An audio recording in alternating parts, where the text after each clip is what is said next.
The studio lights were already hot when Melania Trump took her seat, posture flawless, expression carefully composed into the familiar mask viewers had come to recognize over the years. Every movement felt deliberate, the gentle smoothing of her sleeve, the slight tilt of her chin, the practiced stillness that suggested control. Across from her sat Jasmine Crockett, leaning forward just enough to signal engagement, her eyes alert, her presence calm but unmistakably sharp.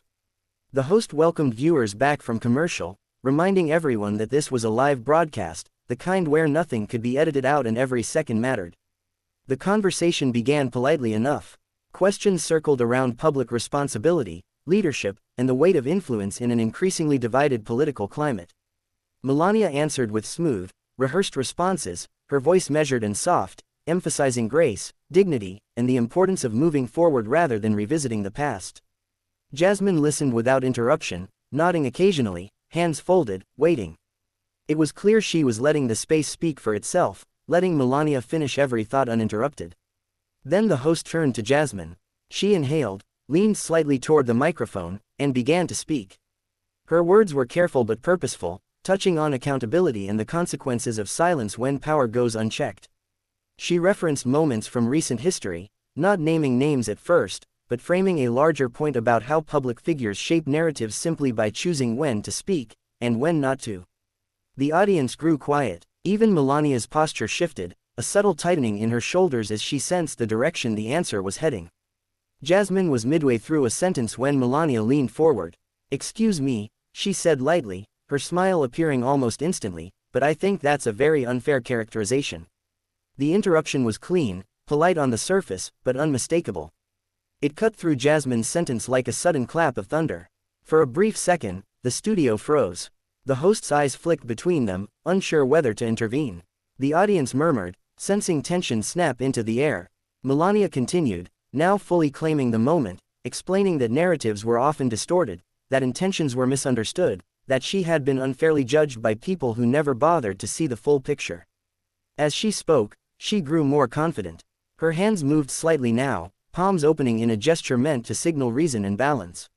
She spoke about being silenced herself, about media bias, about how easy it was for critics to assign blame without understanding context. The longer she spoke, the more it felt like she had decided to take control of the exchange entirely, reframing the conversation on her terms. Jasmine didn't interrupt back. Instead, she leaned back in her chair, lips pressed together, eyes fixed on Melania. She waited. That pause, longer than felt comfortable, stretched across the studio. Cameras lingered. Viewers at home could feel it through their screens. It was the kind of silence that made people shift in their seats, the kind that demanded attention without making a sound. Melania finished her point with a small nod, as if punctuating her own argument. She leaned back, satisfied, her smile still in place. The host cleared his throat, preparing to redirect the conversation, but before he could speak, Jasmine leaned forward again. With respect, Jasmine said calmly, her voice steady and unraised, "That's exactly why this conversation matters." The temperature in the room seemed to change instantly. Jasmine's tone carried no anger, no sarcasm, only clarity. She explained that interruptions themselves were part of the problem, that who gets to speak uninterrupted and who doesn't often revealed more than the words being said. She referenced public records, timelines, and statements that had been made on camera over the years, each point delivered methodically, as though she had been waiting patiently for this exact opening. Melania's smile tightened, barely noticeable but unmistakable. She shifted slightly in her chair, her eyes darting briefly toward the host before returning to Jasmine. The host attempted a soft interjection, but Jasmine continued, not overtalking anyone, simply finishing her thought with quiet authority. The audience remained silent now, hanging on every word. On social media, reactions were already flooding in, clips being shared faster than producers could track. Viewers sensed something unfolding that couldn't be walked back. This wasn't just disagreement, it was exposure, happening in real time. As Jasmine spoke, the balance of the room shifted. The interruption that had seemed so controlled moments earlier now lingered in the air like a mistake waiting to be acknowledged. And for the first time since the interview began, Melania Trump appeared uncertain, her composure intact but strained, as if she had just realized that stepping in had opened a door she couldn't easily close. Melania shifted again as Jasmine continued, the calm precision of her words filling the studio in a way that felt impossible to interrupt without making things worse. Jasmine spoke about power not as an accusation, but as a structure, how it moves, how it protects itself, how it reacts when challenged. She explained that interruptions weren't just conversational habits, but reflections of who felt entitled to redirect narratives. Each sentence was delivered evenly, almost gently, which only sharpened the impact. The host tried once more to regain control. "I just want to make sure I'm almost finished," Jasmine said, turning briefly toward him before returning her gaze to Melania. Her tone remained respectful, but firm enough to signal that this moment mattered. The host nodded and leaned back, conceding the floor. Jasmine referenced moments when silence had spoken louder than statements, when carefully crafted distance had functioned as protection rather than neutrality. She never raised her voice. She didn't personalize the critique beyond what was already public. Instead, she framed everything within patterns viewers could recognize for themselves. The audience stirred, a few audible reactions slipping through despite producers' efforts to maintain order. Melania attempted to interject again, a soft, "That's not," escaping before she stopped herself.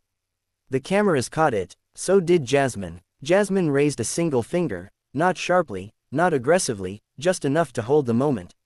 "Let me finish," she said, still calm, still measured.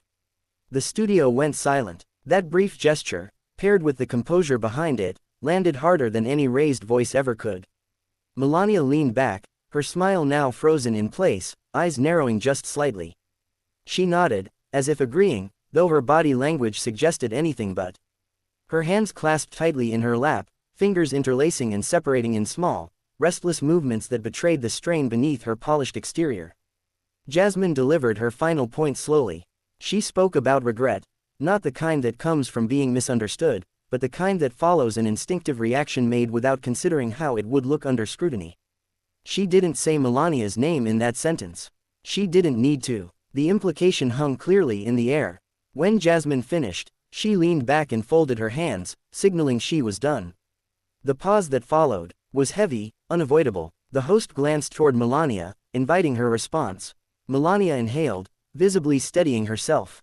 When she spoke, her voice was softer than before, more cautious. She attempted to clarify her earlier interruption, framing it as a misunderstanding, a desire to correct the record rather than silence anyone. The words sounded familiar, rehearsed, and strangely out of place against the rawness of what had just unfolded. The audience listened politely, but the energy had shifted. The momentum was gone. As Melania spoke, the camera cut briefly to Jasmine, who listened without expression, nodding once, her eyes steady. She didn't challenge the response. She didn't interrupt. That contrast, between how she had been interrupted earlier and how she now allowed Melania to finish uninterrupted, did not go unnoticed. The host thanked both women and steered the conversation toward closing remarks, but it felt procedural now, like cleanup after a spill that couldn't be undone. When the show finally cut to commercial, producers exhaled behind the scenes, phones already buzzing with alerts. Within minutes, clips flooded social media. The interruption, the pause, the finger raised, the calm dismantling that followed. Commentators dissected every second, replaying the moment where control subtly but decisively shifted. Some focused on Jasmine's restraint, others on Melania's visible discomfort. Many pointed out the irony, that the interruption meant to assert authority had instead highlighted the very issue Jasmine was describing. Back in the studio, Melania avoided eye contact as microphones were removed. She thanked the host politely, her smile returning just enough to maintain appearances. But it didn't reach her eyes. Jasmine stood, exchanged a brief, courteous nod with her, and walked off set without a backward glance. By the end of the night, headlines weren't debating policy or intention. They were replaying a single decision made in real time on live television. One interruption that shifted the narrative. One pause that spoke volumes. And one realization, visible to millions, that stepping in had cost far more than staying silent ever would have.